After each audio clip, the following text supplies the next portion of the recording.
My name is a ghost.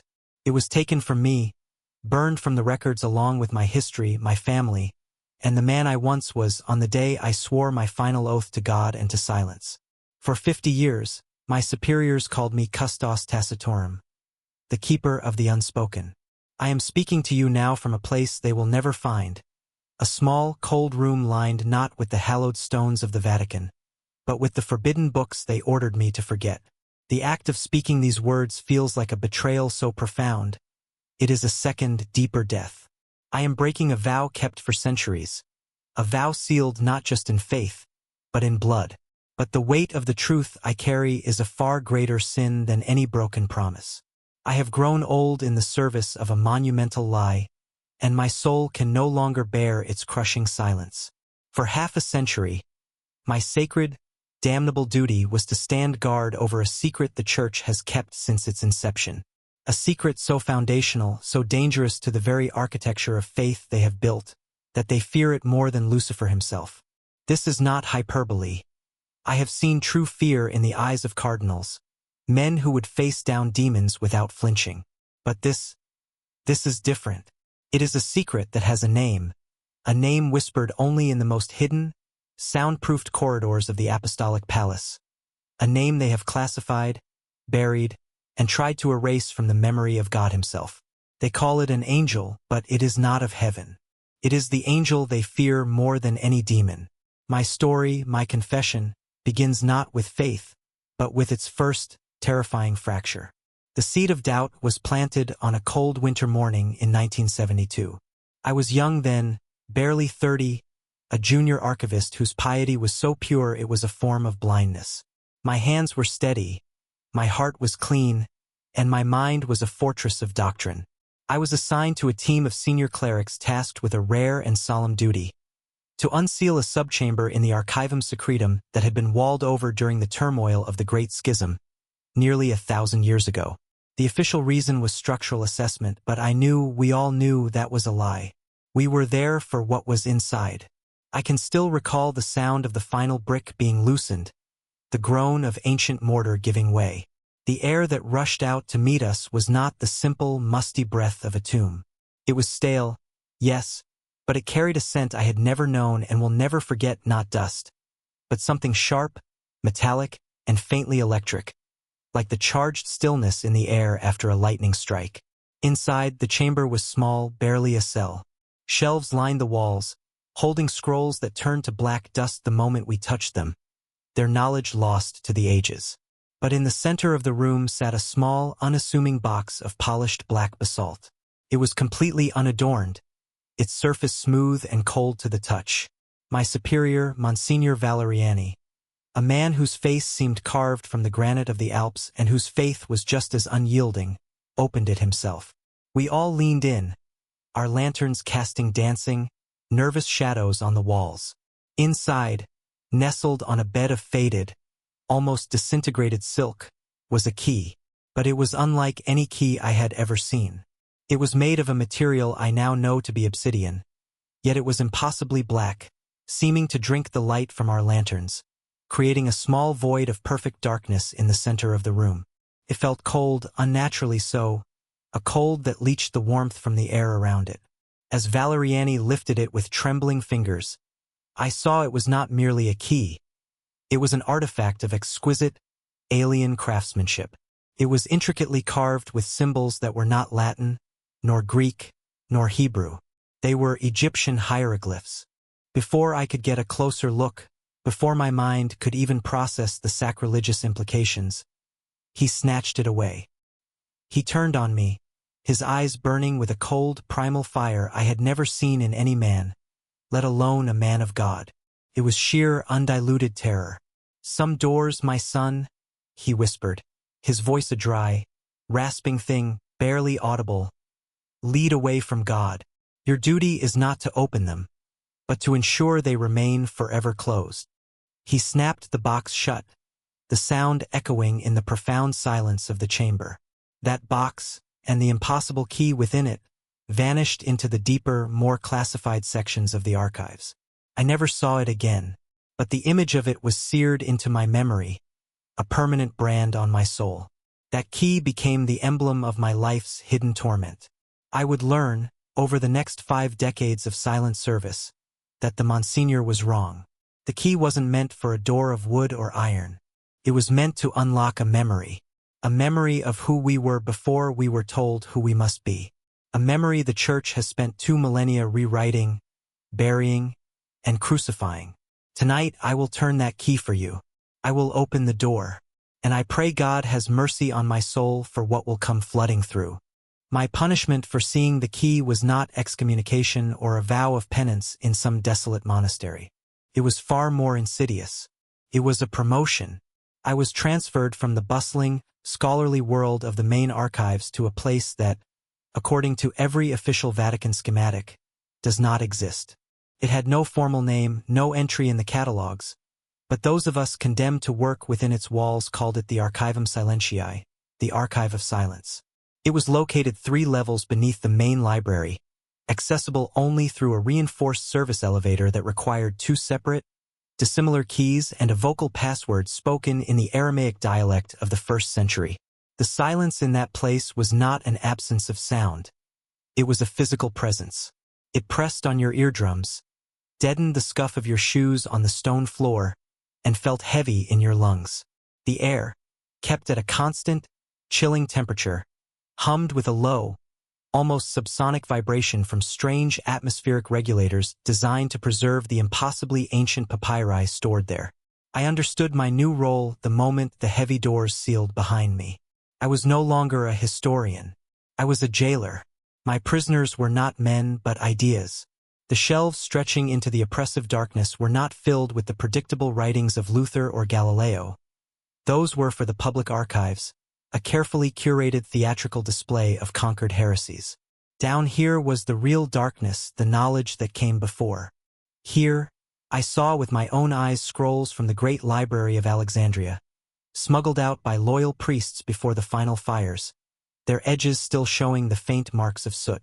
I held in my gloved hands Coptic Gospels that had been ruthlessly hunted and burned, texts that told stories of a Christ who was a master of vibrations and frequencies, who healed not with faith alone, but with sacred words that could realign the very structure of matter.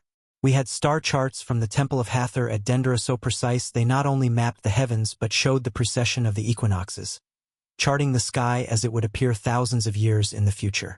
We had medical texts, papyri from ancient healers who understood that the human body was a resonant instrument and that disease was simply a discordant note.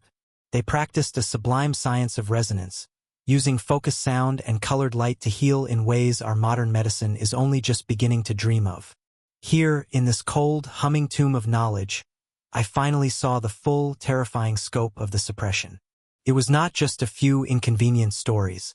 It was an entire world of wisdom, a complete and elegant spiritual science that had been systematically and ruthlessly erased from human history. It was in this silent library that I first found the true name of the angel. It was not written plainly in a single book. The truth was far too dangerous for that. I pieced it together over years, a mosaic of damnation assembled from fragments of texts recovered by a clandestine Jesuit expedition to Upper Egypt in the 1600s. They were officially searching for the historical roots of the Holy Family's exile, but their coded journals, which it was my duty to catalog, told a different story. They were searching for something they called the Fons Lucus, the font of light. What they found were the remnants of a priesthood that existed long before the first pharaohs, a culture that built its temples in alignment with the stars and measured time in cosmic cycles. In their damaged, ciphered reports, they spoke of a presence, a consciousness they encountered in the deepest desert sanctuaries, places so ancient they were buried even in the time of the pyramids. They drew a recurring symbol in the margins, a winged figure, neither male nor female, with eyes that seemed to be made of constellations. They called it Merit Ta. The name was a title, not a person. My painstaking translation revealed its meaning, the beloved of Ta. Ta was the Egyptian creator god, the great architect who, it was said, brought the entire universe into being simply by speaking a word, by dreaming it into existence. This was the entity the Church had code-named the angel. It wasn't a messenger from God to be obeyed. It was a direct connection to the creative source of existence itself. Merita was not a being to be worshipped, but a state of being to be attained. The texts were explicit.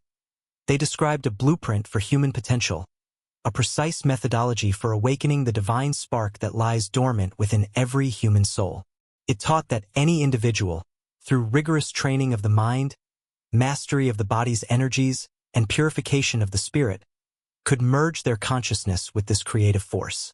It offered a path to divinity that required no priest, no church, no pope, and no savior. It was a path of direct, unmediated apotheosis. And that is why they feared it.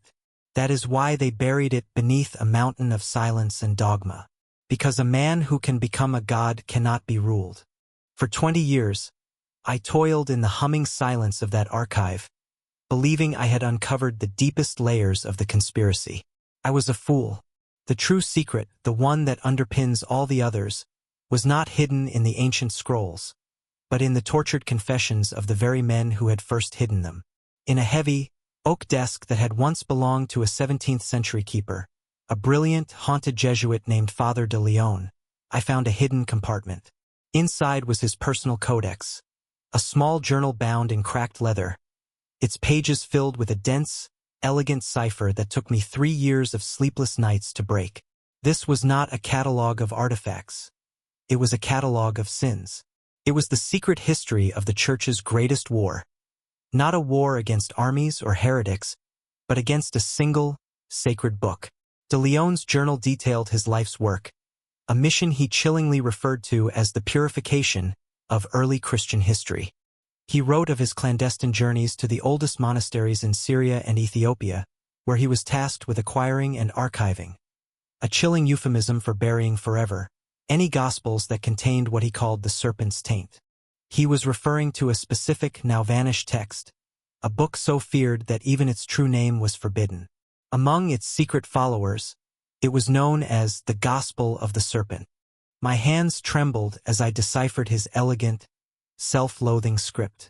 He explained that the serpent, the very creature our faith has branded as the source of all evil, temptation, and the fall of man, was, in ancient Egypt, the most sacred symbol of all.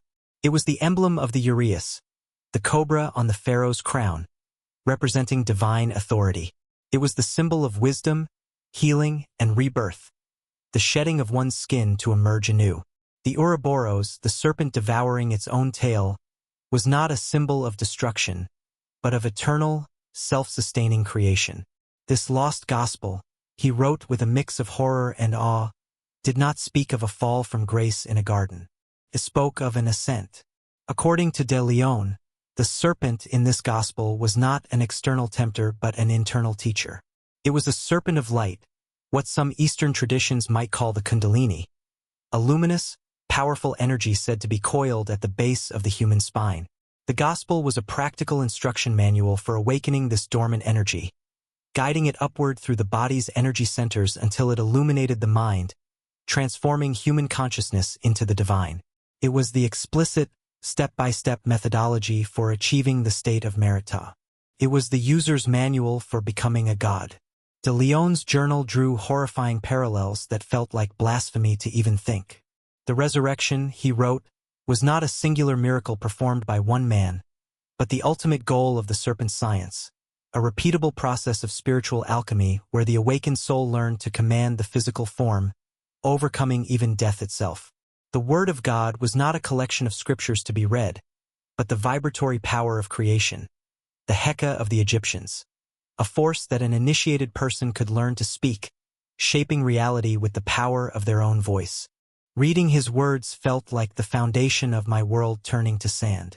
It was the entire architecture of my faith being dismantled, brick by brick, and revealed as a pale, powerless imitation of a truth so immense it left me breathless. And then my crime. Deep within a collection of uncatalogued Coptic fragments, I found it. A small piece of papyrus, no larger than my hand, with a unique Ankh symbol drawn on it, an Ankh entwined with a coiled serpent. The text beneath was not a prayer, but a clear instruction for a breathing exercise meant to awaken the fire within. It was a page from the Gospel of the Serpent. For a week I hid it. I kept it in my pocket, the brittle edges a constant, terrifying reminder against my leg. I read it by candlelight in my Spartan cell, my heart pounding with a mixture of profound terror and an exhilarating, holy curiosity. But the indoctrination of a lifetime is a powerful cage. The fear of eternal damnation is a ghost that never sleeps. Fear 1. With hands that felt like they belonged to another man, I followed protocol. I delivered the fragment to my superior. I will never forget the look in his eyes. Not anger, but a tired, sad recognition, as if he had been expecting this moment his whole life. I stood by and watched as he placed it in a small, hermetically sealed lead box, impressed the papal signet into the hot wax, and had it stored in a temporal vault, not to be opened again until the year 2200. I did not protest. I stood by in silence and became another link in the very chain I had come to despise. That moment of cowardice, that act of betrayal against the truth itself, has haunted every waking hour of my life since. It is the sin I now seek to absolve with this confession. The greatest secrets are never found by those who seek them. They are stumbled upon, revealed by the pure, blind chance of a crack in the foundations of the world. So it was in the winter of 1995. Structural engineers, performing routine seismic tests on the bedrock beneath St. Peter's Basilica, detected an anomaly. A void, a hollow space that appeared on no ancient or modern blueprint, a silent bubble in the heart of the stone upon which the church was built. Fearing a sinkhole that could threaten the entire structure, a small team was assembled to investigate, and because of the chamber's unnerving proximity to the sensitive archival levels, I was assigned to accompany them, to ensure no sacred boundaries were crossed. We crossed them all. What we found was not a natural cavern, but a room, perfectly square, carved from solid bedrock, and sealed behind a wall of Roman-era bricks that crumbled to dust at our touch. But the room itself was far, far older. The walls were lined with seamless, polished black basalt, a stone known for its strange and perfect acoustic properties. They were covered in pristine hieroglyphs, not historical records, but a cosmogony, the story of the creation of the world through pure sound. At the precise center of the room, on a raised dais, sat a single empty sarcophagus carved from a flawless piece of translucent alabaster. There were no remains, no artifacts, only an overwhelming sense of profound, ancient silence that seemed to absorb the sound of our breathing.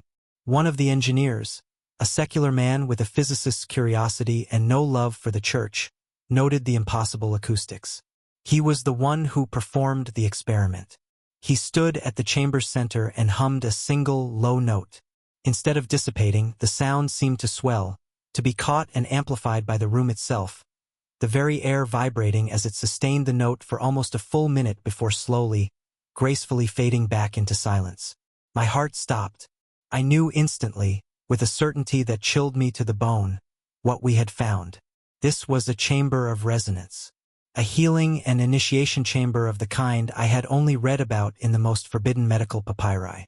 This was a place where sound was used as a surgical tool, where the human voice could be focused into a coherent frequency to realign the body's very cells and awaken the dormant centers of the mind. It was a laboratory for the living science of Merita. But the most shocking discovery was its location. Using our laser measuring tools, the lead engineer confirmed it with a whispered curse of disbelief. The chamber was not just near the foundations of the basilica.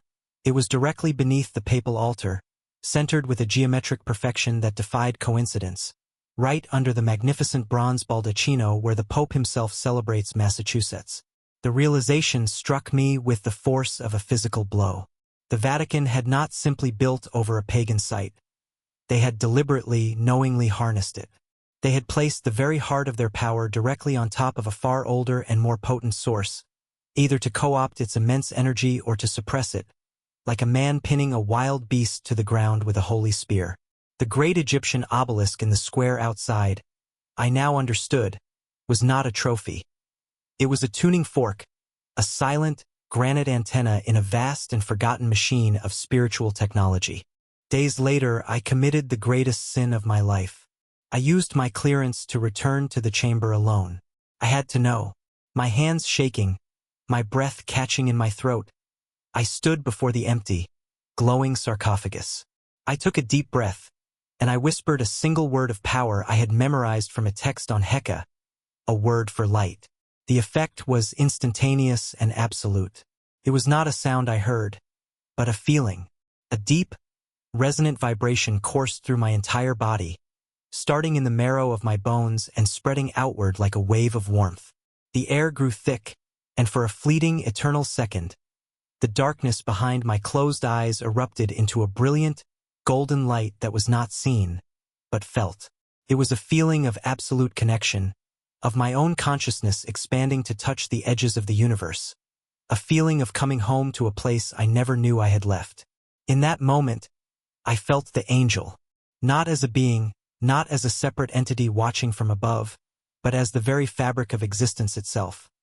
A silent, intelligent, loving energy humming within all things, and most shockingly, humming within myself. It felt more sacred, more truly divine, than any mass I had ever attended, any prayer I had ever recited. In that resonant chamber, I finally and truly understood the Vatican's deepest, most primal fear.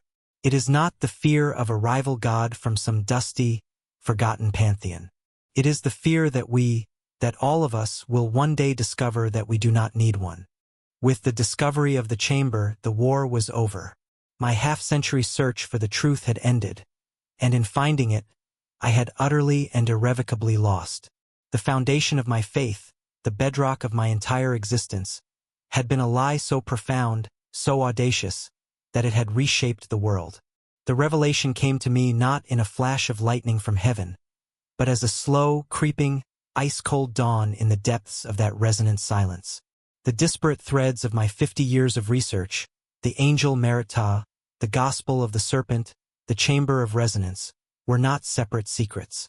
They were all facets of a single, unified system of knowledge, a breathtakingly elegant science of the soul, a system the Greeks would later encounter and call Hermeticism, attributing its wisdom to the mythical figure of Hermes Trismegistus, the thrice great. But Hermes, I now knew from the Vatican's most secret records, was just a Greek name for the Egyptian god Thoth, the divine author of the very texts I had spent my life guarding. It was a complete, practical spiritual technology for achieving enlightenment. And the Church, I realized with a horror that left me gasping for air in that silent chamber, had not just feared it. They had plundered it. They had dismantled it piece by piece, stolen its most potent parts, and used them to build the very cage in which they imprisoned the rest of humanity. The evidence was now screaming at me from every corner of my memory. The sacred geometry used to build their great cathedrals, designed to evoke awe and submission, was a direct echo of the resonant architecture of Egyptian temples. The hypnotic rhythm of Gregorian chants, which I had always believed was the sound of angels, was a diluted, repurposed form of the vibratory science used in the chamber of resonance. The use of incense to alter consciousness during Mass, the concept of a sacred language like Latin that held power in its very utterance. These were all stolen fragments of a system they had tried to destroy. They took the science and stripped it of its power, leaving only the hollow symbols. They turned a system of personal, divine empowerment into a system of institutional control. They took the keys to the kingdom of heaven, which the Egyptians believed was a state of consciousness accessible to every living soul, and told the world that only one man had ever held them, and that he had passed them down to a chosen few in Rome. The ultimate heresy, the one truth from which all other suppressions were born, was this: human beings are divine by birthright. Our potential is limitless. We are not fallen, sinful creatures in need of salvation from an outside source. We are sleeping gods, waiting to be awakened. And that is the Vatican's ultimate existential fear. A demon, you see, is a useful enemy. You can rally the faithful against it. It reinforces the need for protectors, for exorcists, for the Church itself. But how do you fight an angel that lives inside every soul you claim to rule? How do you control a populace that discovers its own innate divinity? You cannot. The moment they awaken, your power over them ceases to exist. The fear is not of damnation, but of irrelevance. My breaking point, my final schism, came last year. I was summoned by the new prefect of the archives, a cold, ambitious man with the eyes of a banker, and given a final, terrible order. I was to oversee the permanent sealing of the chamber of resonance with consecrated lead, and to assist in the final disposition incineration of several key texts, including the coded confessional journals of Father de Leon. I could not do it. I could no longer be the hand that held the hammer and the torch. After a lifetime of being a jailer, I refused to be the executioner.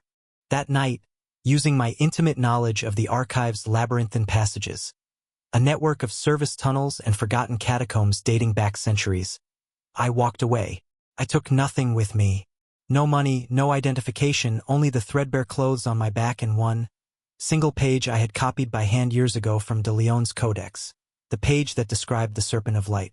It was all I dared to take, my only true relic. My life's work had been to keep the prison locked. Now, my only purpose is to give the world the key. And so, I speak to you now across the gulf of years and silence, not as a priest, not as a keeper of secrets, but as a witness. My confession is complete, but my duty is not. For this is not merely a story of the past. It is a warning about your future.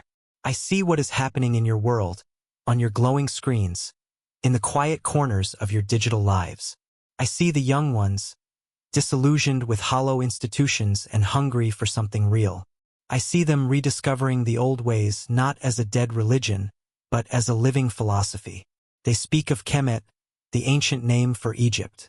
They share the forbidden writings of Hermes Trismegistus in vast, digital libraries that no fire can burn. They do not see it as a trend, and neither do I. It is a great remembering. An echo of this lost knowledge is resurfacing in the collective consciousness of humanity, and the Vatican is terrified. They see the tide turning. Their response will be silent, but it will be ruthless. A document I once filed, deep in the night, spoke of a modern arm of the Holy Inquisition, an office that does not officially exist on any organizational chart. They are called the Custodes Umbri, the Keepers of the Shadow. Their mission is not to debate heretics in public squares, but to silence destabilizing truths before they can take root. They will not come for you with fire and sword. They will come with whispers, with algorithms, with ridicule and misinformation. They will flood your channels with doubt. They will brand this ancient, beautiful wisdom as dangerous, as occult, as demonic. They will do what they have always done. They will weaponize your fear to maintain their control. The angel they fear is the awakening of humanity. It is not a being that will descend from the sky with a trumpet call, but a potential that will rise from within you. The knowledge that divinity is not an external authority to be obeyed, but an internal faculty to be unlocked. This is my confession, and this is my warning. I do not ask you to abandon your faith, but to question the foundations upon which it was so carefully and brutally built. Look for the echoes of this stolen science, for they are everywhere. See the serpent of wisdom in the rod of Asclepius, the symbol of your modern medicine. Hear the sacred vibrations of creation in the music that moves your soul to tears. Feel the light of the first dawn in the warmth of the sun on your skin. The truth was never destroyed, only hidden. It is in your art, your greatest myths, and it is encoded in your very DNA. I am an old man now. I do not have much time left. My only hope is that this message, this final, desperate confession, will serve as a spark in the gathering light. I am holding up the page now, the copy I made from de Leon's journal all those years ago. It is a blur to your eyes, a jumble of faded Latin and strange, coiled symbols. But it is the key. The true key is not an object you can hold, but a question you finally dare to ask.